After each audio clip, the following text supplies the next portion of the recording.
In this video, I'm going to give you the answer for this question. The question is: the Supreme Court first assembled in 1790 in what city? We'll now give you the answer for this question, and the correct answer for the question is New York City. So that is the answer for the question.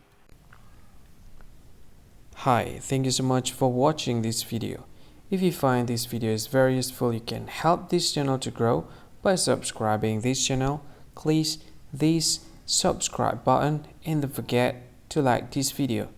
And if you find this video is not really good, or you don't really like this video, or you kind of feel that it's a little bit offensive or something like that, you can click this one, dislike button. You can do that anyway.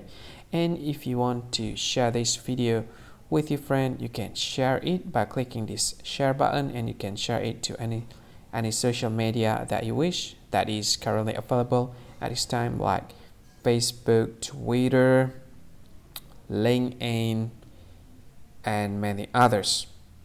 Right?